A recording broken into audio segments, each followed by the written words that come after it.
programa de hoje, Cidade em Movimento, tem dois convidados queridíssimos, meu amigo, colega, professor do Departamento de Saúde Coletiva da Faculdade de Ciências da Saúde, o professor Carlos Zanetti, a quem já de pronto agradeço ter disposto a sua agenda para esse nosso bate-papo. E a nossa ex-secretária de Saúde do Distrito Federal, a deputada Maninha. E de pronto eu já pergunto aos dois, por que entra governo e sai governo e a gente não enfrenta os principais problemas que essa cidade tem da saúde pública? Ou seja, por que o SUS real, para além do SUS legal, ainda não foi implantado? Maninha. Fátima, há uma constatação óbvia, né? Entra governo e sai governo e nenhum considera a saúde como prioridade. E mais do que isso, há uma conceituação de saúde ultrapassada. O SUS é uma sigla, dentro dessa sigla nós temos que nos adequar com os nossos conceitos de saúde. E no entanto, nós vemos, por exemplo, todo mundo defende a estatização. Mas a estatização não é o SUS apenas. Mas as pessoas acham que ao defender a estatização está completa. Aí você vai verificar, você tem a ideia do hospitalar-cêntrica, né, em detrimento daquilo que a gente preconiza como ações básicas, saúde pública.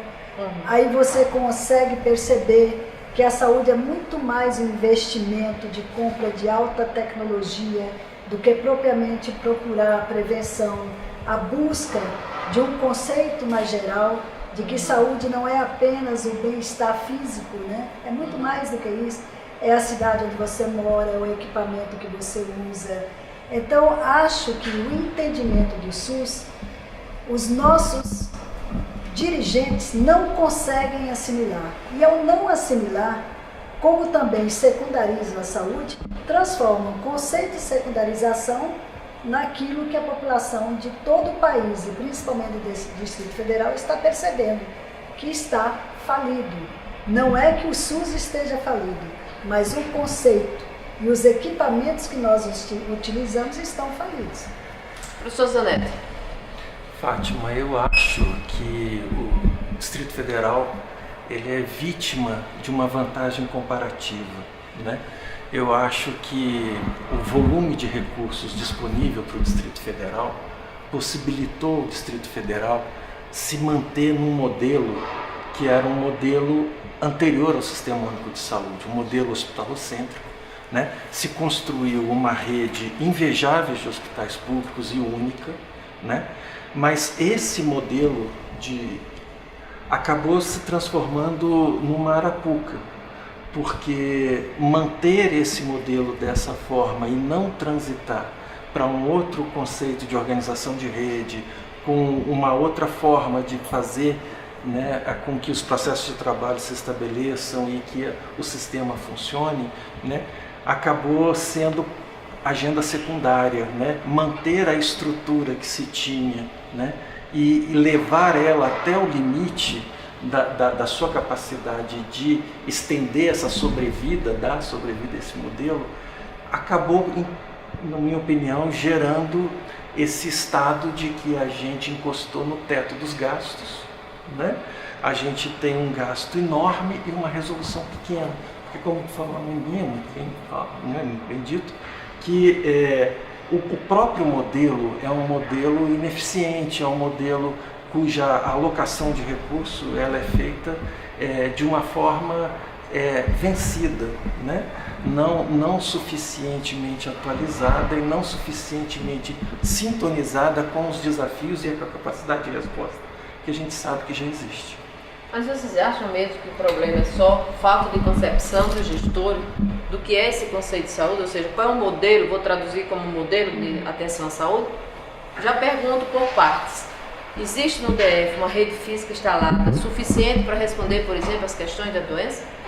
Eu acho que sim, Fátima, porque veja só, eu fui secretária de saúde posterior a um governo que deixou uma situação muito semelhante ao que a gente está vivendo agora. Eram hospitais superlotados, um pronto-socorro que era a única porta de entrada para o paciente, filas e filas e filas de cirurgias marcadas sem que você pudesse resolver, e aquela relação médico-paciente completamente rompida, de agressões no atendimento, de médico não querendo trabalhar, greves frequentes. E o que a gente conseguiu perceber? Nós conseguimos perceber que há uma solução para tudo isso. E a solução é exatamente você criar um novo modelo e aplicar esse novo modelo, né? Então, quando nós percebemos que a porta de entrada de um paciente não poderia ser um pronto-socorro de um hospital, porque, como disse o Zanetti, a nossa rede pública hospitalar é invejável. Eu acho que só o Rio de Janeiro ultrapassava o número de hospitais públicos que o Distrito Federal dispunha. E continuava-se a se construir mais hospitais. Nós, por exemplo, o Hospital de Santa Maria estava em construção, o do Paranoá quase pronto para começar a funcionar. E ninguém falava, por exemplo, do Programa de Saúde da Família. Não existia o Programa de Saúde da Família. Existia uma rede de centros que não tinha referência nem contra-referência. O paciente entrava no centro de saúde e se perdia. Então ele não procurava o centro de saúde, procurava o pronto-socorro. Então eu acho que um pouco é a falta da concepção. Sim. E a parte principal é a falta de gerenciamento. Porque quando você começa a mudar a concepção e você introduz um gerenciamento que é eficaz, o que o Zanetti diz, a gente começa a estabelecer, né? Você começa a ver que o hospital você pode esvaziar, que o pronto-socorro você pode organizar, você organiza o sistema.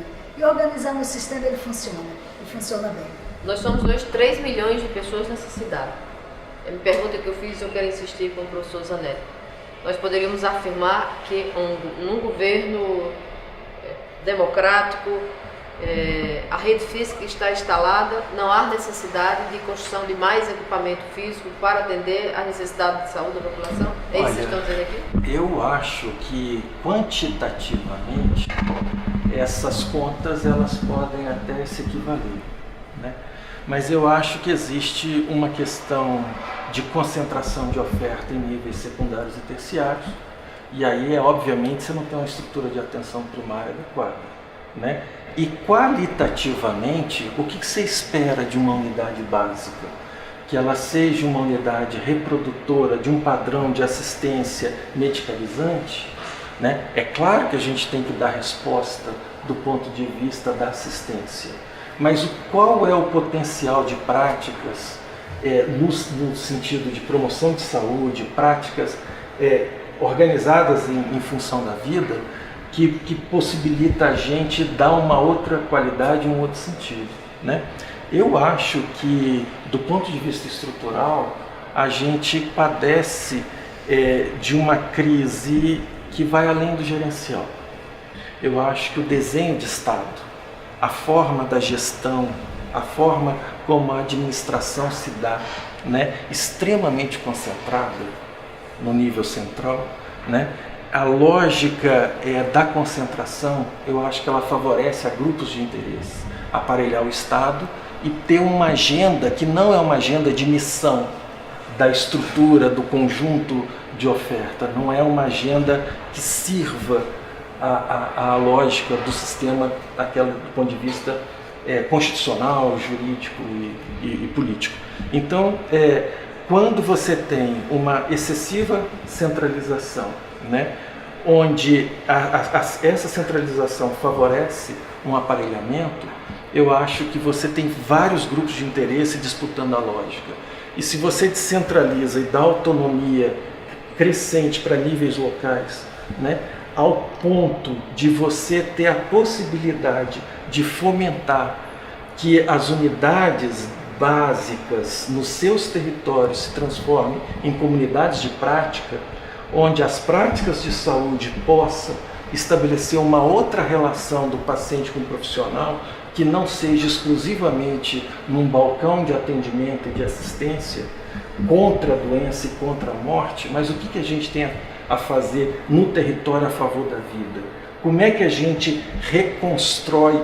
Qual é o papel de fomento que a gente tem dessa estrutura toda no âmbito da sociedade. Exatamente. Veja, se não é problema de rede física instalada, nós temos uma rede física hospitalar suficiente para esse conjunto de pessoas que moram nessa cidade, insisto, 3 milhões de pessoas. Se nós temos atenção básica ampliada, né, sob o ponto de vista também da rede física.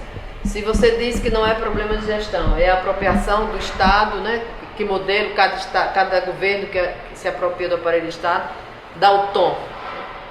Afinal de contas, qual é o problema, Maninha? Mas eu acho que nós não estamos falando coisas diferentes. Eu acho que quando você fala em descentralização e modelo, se a gente vasculhar o SUS, lá dentro do SUS nós vamos encontrar isso aí. E eu me lembro que, óbvio, o SUS evoluiu. Eu vou falar de uma experiência de 1979, né? Quanto tempo para trás.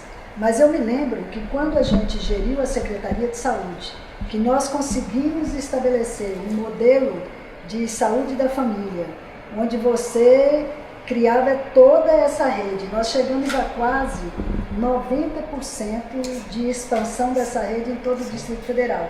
A gente caminhava para a chamada distritalização da saúde com descentralização.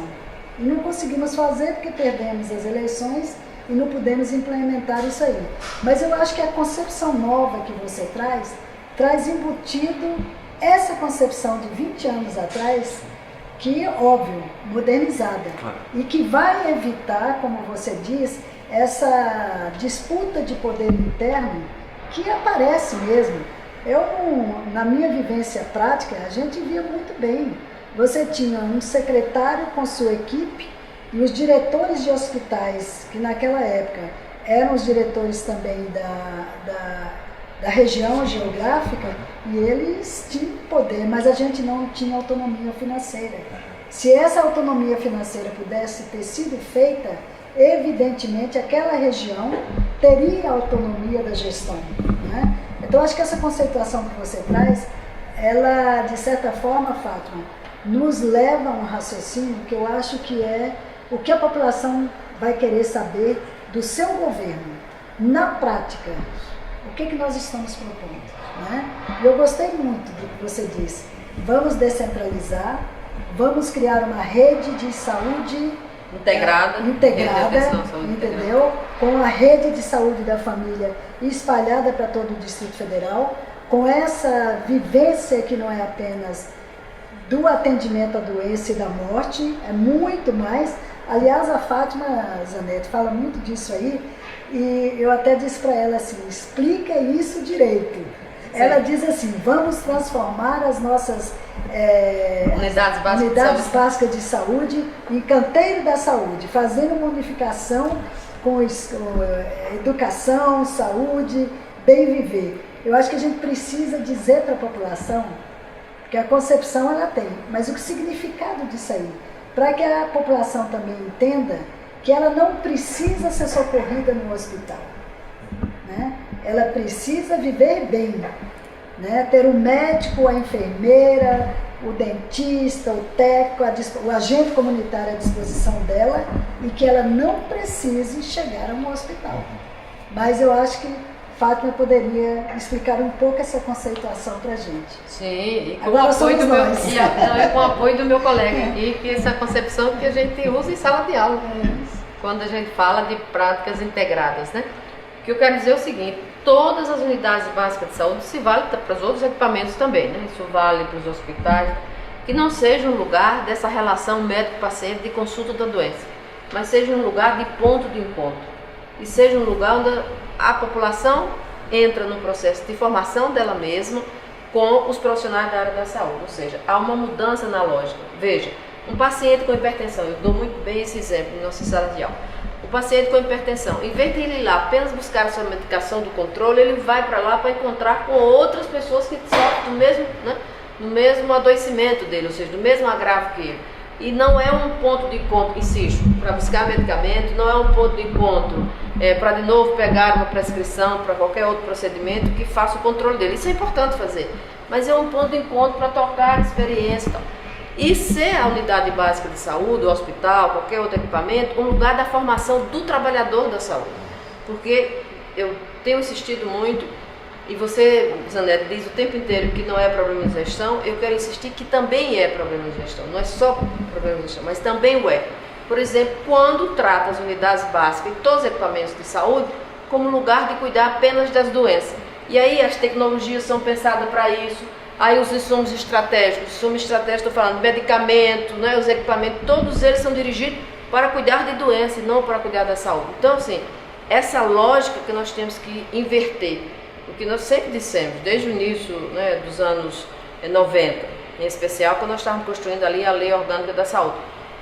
Nós temos que fazer várias passagens, nós temos que fazer a passagem da saúde, da doença para a saúde, nós temos que fazer a passagem do paciente para o sujeito ativo, né, imperativo, no processo de cuidar da sua própria saúde.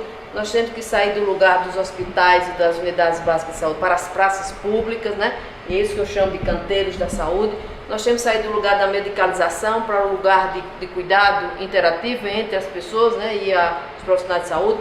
Nós temos que sair do lugar da prescrição autoritária do médico para um lugar de co-participação no processo de cuidar entre as pessoas que procuram as unidades de saúde, e ser um lugar, eu tenho insistido, de encontro de saúde e arte, porque nós fizemos isso. Sim. As prefeituras que nós assumimos, por exemplo, em Capuí é um bom exemplo. As pessoas iam lá para fazer crochê, as pessoas iam lá para se encontrar, para fazer pinturas, especialmente as pessoas que a gente chamou de pacientes, né, de saúde mental.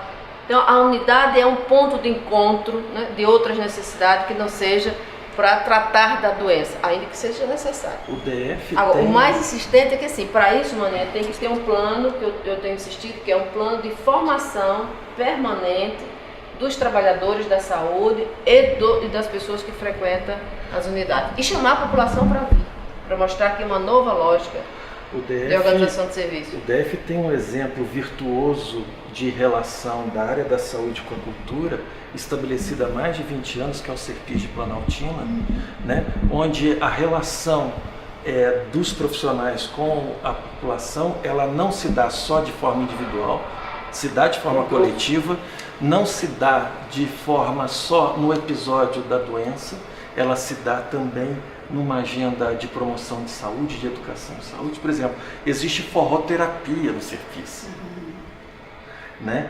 Onde as pessoas reencontram um sentido de socialização, de presença, de pertencimento. Isso vivifica. Uma experiência reduzida na entrega do medicamento quase que mortifica, porque do outro lado existe uma desconsideração do eu do outro, né? Agora eu queria só avançar no sentido de dar uma precisão no que eu estou falando. Da mesma forma que a gente tem uma rede ímpar de hospitais, a gente tem uma força de trabalho em saúde hiper qualificada. Isso que eu queria falar, entendeu? Super bem selecionada em função da capacidade que o GDF tem de remunerar a sua força de trabalho. Isso é incomparável com o resto do país. Melhor do país. Mas por que disparado.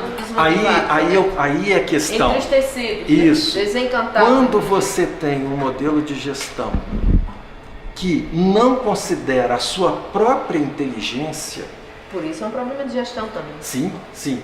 Então, mas é isso, quando eu estou aparelhando, a inteligência me incomoda. Quando eu estou com um projeto que não é uma missão, é um projeto direcionado a uma tal qual encomenda, a inteligência, a competência, a local, ela se perde. O valor, a autonomia. Então, quer dizer, por que eu adenso a experiência democrática de gestão se o que eu quero fazer se contrapõe a até mesmo aquilo que é deliberado numa conferência? Quem dirá aquilo que é uma cultura local? Por que a gente tem que esperar 4 anos para fazer conferências distritais e que nada, né? As pessoas não revisitam o que foi proposto, né? Quais são as ideias que estão ali, se o governo fez ou não fez, ou seja, parece virar apenas eventos há 4 anos. Como que a gente pode, aí eu te dou a palavra no seguinte, como que a gente, vale para amanhã também, como que a gente pode radicalizar, eu tenho usado essa expressão, na participação, na formação dos conselhos de saúde. Não estou falando só do conselho distrital, nem regional, eu estou falando assim, cada unidade de saúde tem um conselho. em que a população, eu usei essa expressão numa das entrevistas que eu tenho feito por aí, que é assim, as comunidades precisam abraçar as unidades de saúde. Eu usei mais que isso, assim, a unidade de saúde tem que ser a extensão da rua, a extensão das praças, dos lugares onde elas estão, frente a frente. Fátima, isso não é uma questão de gestão? Claro, é uma questão de concepção de democracia. Aí. Tá certo? Adoro uma fala do Boaventura, que ao invés dele falar de radicalização, porque eu acho que isso traz um referencial de século XIX, início do século XX, que pode ter um sentido semântico, né? Ele chama de adensamento, né, da experiência democrática. É claro que o verniz da experiência democrática são as eleições, é a lógica eleitoral.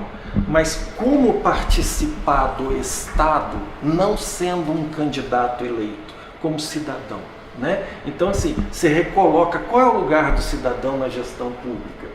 Aí eu acho que a gente tem o lugar da representação nos conselhos, mas quando esse conceito que é de comunidades de prática, ele se apresenta fora de uma lógica de democracia representativa e burguesa, que de certa forma os conselhos meio que reproduzem, né, em algum limite, né, que é legítimo, mas que tem um teto, tem um limite, né? Por exemplo, como toda democracia representativa, você tem experiências hoje de sociocracia que é feitas no âmbito de uma gestão comunitária. Você tem um limite onde as pessoas se conhecem, onde as pessoas se reconhecem, onde as pessoas sabem das competências, dos limites, da disponibilidade. Quando a gente estabelece uma unidade básica de saúde, na lógica de uma UBSF, de saúde da família, né, a gente delimita uma área de abrangência, mas a gente não promove a formação de uma comunidade de prática, onde se possa exercer a favor da vida, né, processos de experiências coletivas nesse ambiente que permitam às pessoas ter uma participação efetiva em todo o processo de trabalho, né? Então, por exemplo, eu acho ótima a ideia de canteiros, porque você traz para a metáfora agroecológica, né? Claro. A agroecologia hoje está dando um monte de exemplo de comunidades epistêmicas, comunidades de práticas orientadas com a ética de vida. E traz também o sentido de que as unidades de saúde não podem ser meros lugares fechados e trancados. Abre as portas. Né? De resposta contra a doença, contra a morte, mas a favor da vida, numa ética da vida, né? Exatamente. Então, assim, essas experiências que a agroecologia no DF, que é fortíssima e tem mostrado para a gente, mostra como é possível a gente redesenhar os processos de trabalho sem colocar as cargas da modernidade, as cargas de exploração, as cargas de anomia, as cargas do profissionalismo, minha competência está dentro dessa carga. Claro que a gente não vai derrubar os limites legais do que está instituído, mas como ultrapassá-los, como qualificá-los, como dar qualidade humana de presença. Mas eu ainda queria insistir nessa questão da gestão.